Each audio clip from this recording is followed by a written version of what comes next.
We started. Okay, yes. Okay, so resource planning. So basically, resource planning,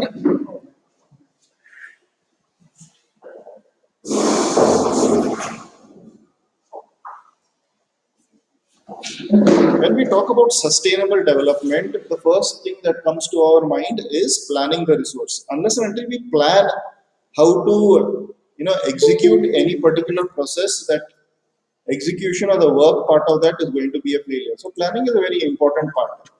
Similarly, when it comes to resources and when we are talking about sustainable development, so we need to plan. Hey, how do we plan in using this resource properly? Where do we allocate the resources?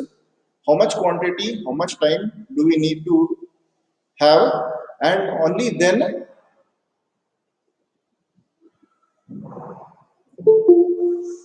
can we go ahead and talk about sustainable development, right? So resource planning is a technique or skill of proper utilization of resources. There are a few stages in this resource planning process.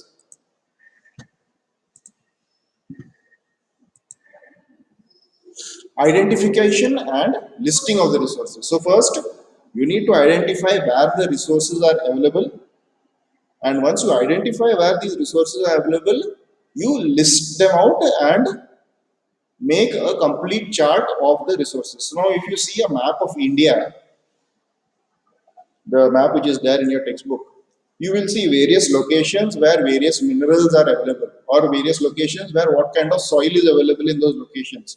So these are the mapping and surveying of the resources. Unless and until a proper mapping and surveying is done, we cannot even think about starting this resource planning. If you only if you anytime go into a government website, in fact, you can take that up as a small mini project today evening also. Go into the government website, any district website for that matter. Go to the district website or the state website, and in those websites, the official website which is there, you will find a complete allocation, complete table of where what kind of soil is available, where what kind of minerals are available. Of course, everything would be in Kannada, but all these details are fully mapped up and put on the government website for everyone to see. So this data is there in the public domain. So the government has done this work of surveying, mapping, measuring, and seeing the quality, quantity of all these resources which are there, so that they can be planned and used properly. Planning for exploitation. Developing a planning structure with suitable technology, skill, and institutional setup. See, exploitation basically is overusing a particular resource. So you cannot plan to see that the resource is going to be overused to such an extent that the sustainability of that resource is at a question mark over. So whenever we plan, the planning structure should be that just proper and correct use of the resource. Match resource development plans with national development plans. Last year, we had these 5-year plans. Every 5 years, the government comes out with a 5-year plan, and they make a particular chart of what and all development is going to happen in the country in the next 5 years. These 5-year plans are very crucial and very important as far as economic development of the entire country goes. It could be allocation of money towards health, allocation of money towards education sector, allocation of money towards infrastructure. All this planning happens in the 5-year plans. So the resource development plans has to match these 5-year plans, the national development plans. If the plans for an infrastructure, say, if the government plans to build roads of 5,000 kilometers in the next 1 year in throughout the country, always the planning is for 5,000 kilometers of national highway will be constructed in different parts of the country. And for this construction of national highway, what are the natural resources that would be required? You would require stones, you would require diesel, petroleum for the for the road rollers, all those things. You would require plenty of manpower, labor. Do that resource allocation has to be done. You would require plenty of the star or the bitumen, that is the black color thing, or that. So all these are the different resources when it comes to highway construction. So the development or the planning of these resources, from where it is to be procured, from where it will be used, how it will be used, all this should match that. If we plan only for 500 kilometers of road, whereas the national development, the government plans for 5,000 kilometers of highway, then there is going to be a mismatch. That 5,000 kilometers of highway will never happen, it will never get constructed.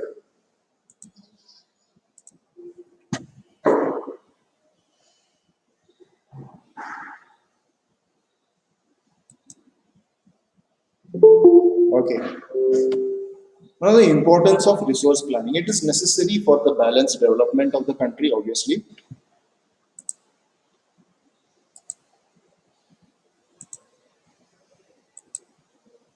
Some regions of India are rich in certain resources and poor in some other resources. For example, like Rajasthan is poor in water resources, but it is rich in solar and wind energy. So, this particular place, we can use the deserts of Rajasthan can be used for constructing a huge solar park where this entire solar energy can be harnessed. There are heavy winds in this place, so even wind energy can be harnessed.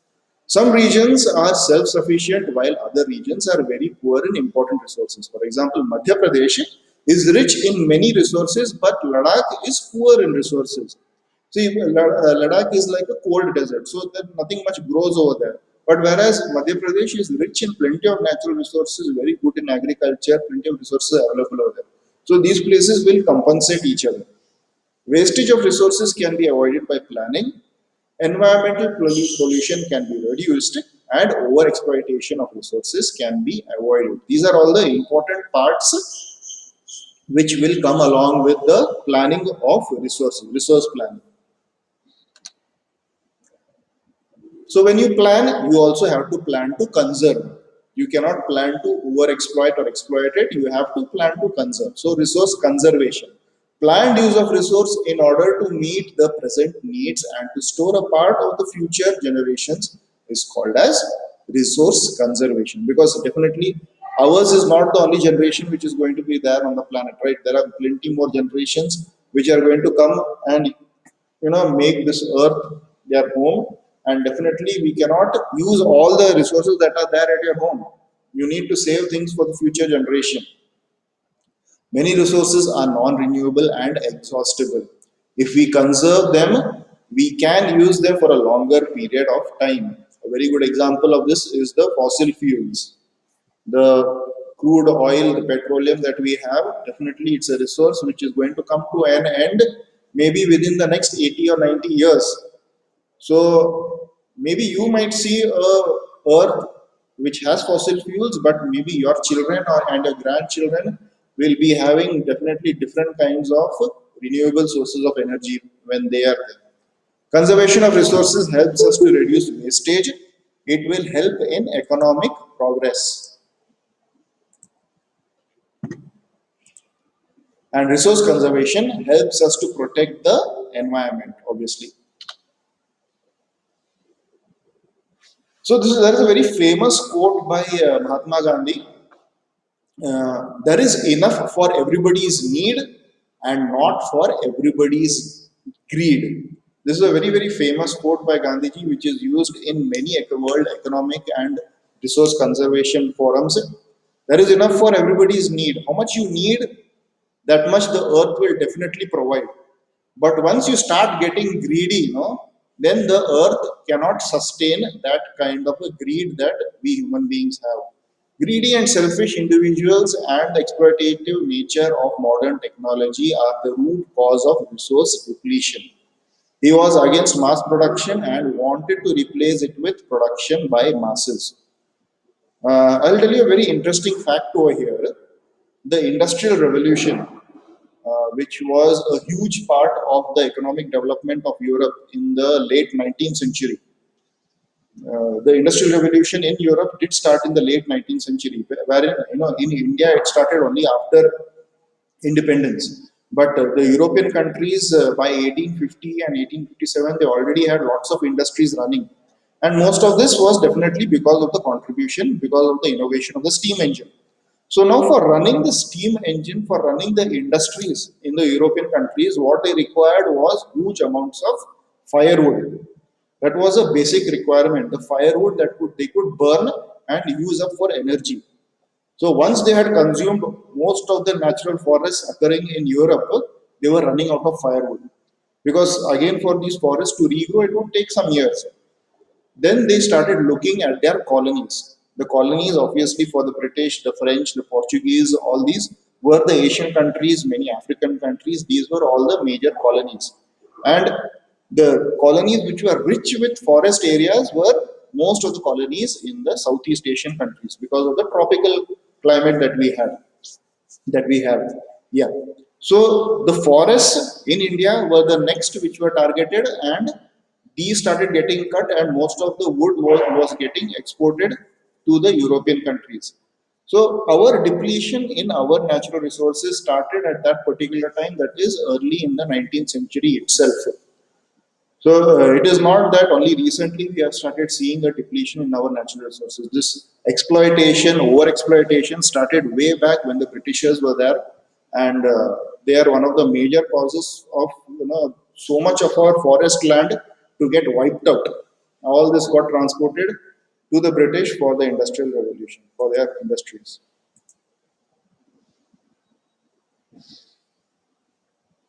Is everything clear till now? Anybody has any doubts?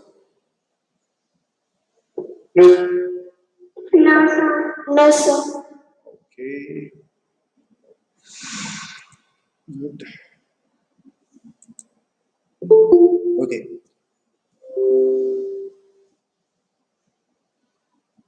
Okay, sorry for the wrong spelling over there. It is supposed to be land degradation.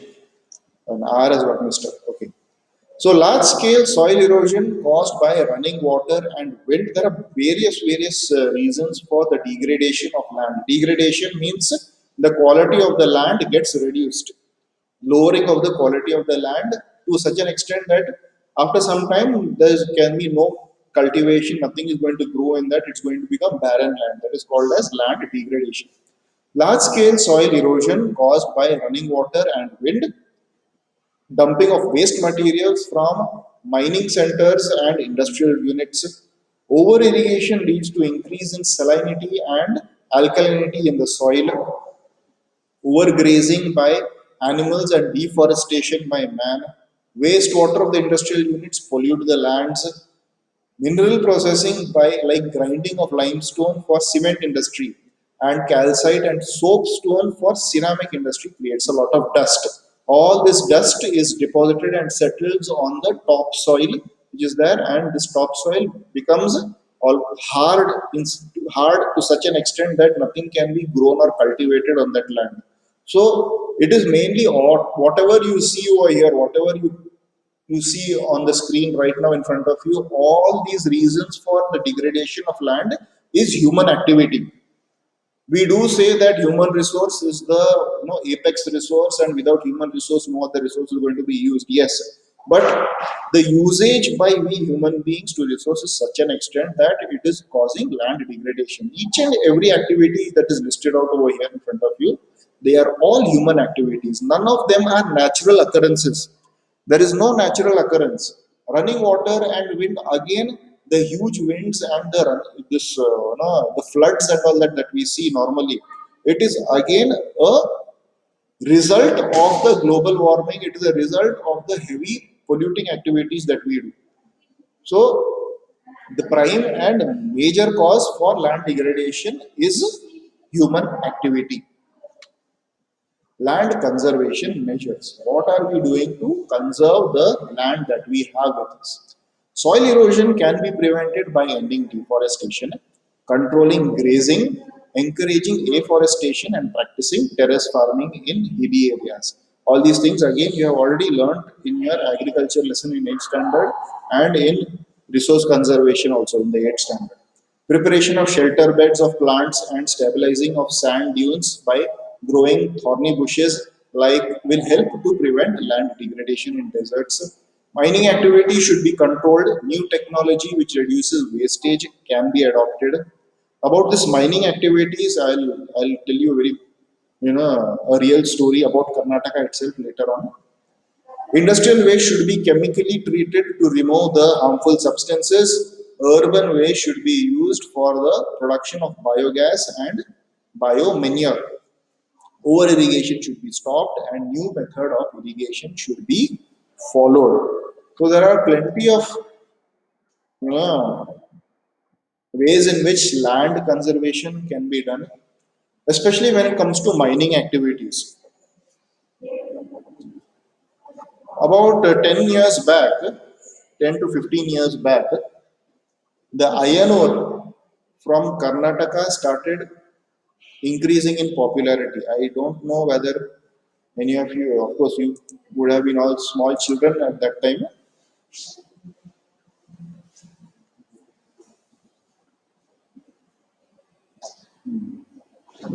Okay, Prasanna has some doubt over here. It changed when British left our India, but why education system? Britishers established this same continuing in India. The education system by British is made for laborers who can get educated and work in their factories. Then why still we follow this system? That's a very good question actually. This system, yes, it was made by the British and still continues, still continues to get being used, but slowly that will change. Changing the education system is not an easy task because it takes a number of years for it to change. But maybe with the implementation of last year's education policy, of course, you guys will not see it. You will be passing off school this year, but the students who are in eighth and lower standards, they will definitely see a changed education system in the coming years. Yeah. Okay. Yeah, so coming back to this, we were talking about the mining activities in Karnataka. So about some years back, about 15 years back, iron ore mining in India was becoming very popular, and especially in the state of Karnataka. There is a place in Karnataka that is called as Sandur, that is near the Bellary belt. Okay, Bellary Hospet belt. This place, Sandur, is a beautiful forest. It's a very beautiful forest and very rich in iron. The soil over there is extremely rich in iron. So people started mining it. They took mining licenses so that the iron ore could be mined from there. The Jindal Vijayanagar steel plant, which is there, is one of the largest in India, that is also set up in this particular location. There is a place called Tornagallu near in Bellary district, and this plant is set up over there. They have their own township and all that. Very big plant, a very big industry for iron ore. So now with this mining of iron ore, what happened was there were many smaller miners or smaller industrialists who started coming in for the mining activities. And whenever the government gives a mining license, the license will tell that you can mine that particular area till a particular depth, say 100 feet. 100 feet is the maximum depth till which you can mine, and after that, after this 100 feet, you need to stop mining that area. So that is the license which is given to any industry by the government of India, and this is for any country. Okay, there are similar rules for any country. So what happened in Karnataka was, after this depth of 100 feet was reached, these industrialists, they started mining for a more further level below that also, because the further down you go, the more better quality of iron ore you can get. So the permission was given for 100 feet, but these industrialists, they went till 200, 300 feet also. They started mining these areas to such a huge extent that the environmental catastrophe in this place is huge. The environmental disaster to this entire area of Sandur, which was such a beautiful forest area, right now at present is turned completely into a barren wasteland, mainly because of this mining of iron ore. Of course, people made plenty of money.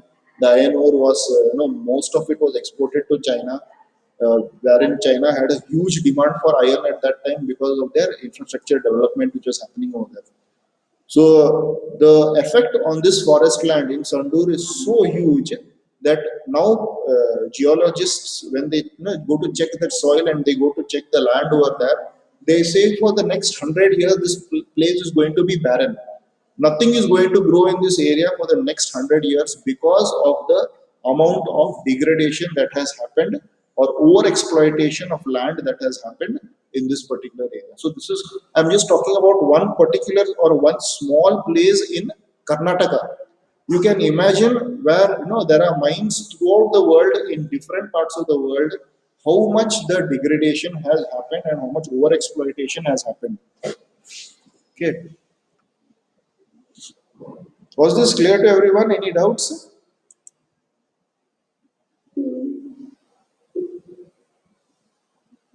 No, sir. No, sir.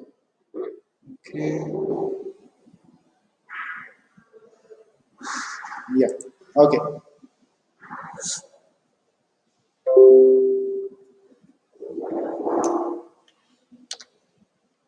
Right. So this was all about land as a resource. So let us quickly recapitulate. Up till now, what we have done is we have learned about land as a resource, how the land, the natural vegetation, the wildlife, all these things come as a particular resource, and how land to be used as a resource, we need to see that we do conservation of the land, there is sustainable development, and most importantly we plan on how to use this land as a resource. Without planning, we are not going to have any kind of sustainable development. Without planning, we cannot ensure that the resource is conserved, and without planning, there is definitely going to be over exploitation of land as a resource. So in the last few years, mainly because of the heavy amount of industrial activity, we have seen that the land has degraded to a large extent, mainly because of human activity like industrialization, like mining. All these activities have led to the degradation of land, and the future is definitely going to look towards how this resource can be conserved to the largest possible extent. Next, we have soil as a resource, and tomorrow we will continue with the part of soil as a resource and development part. Okay. So, does anybody have any kind of doubts? Can please ask me right now.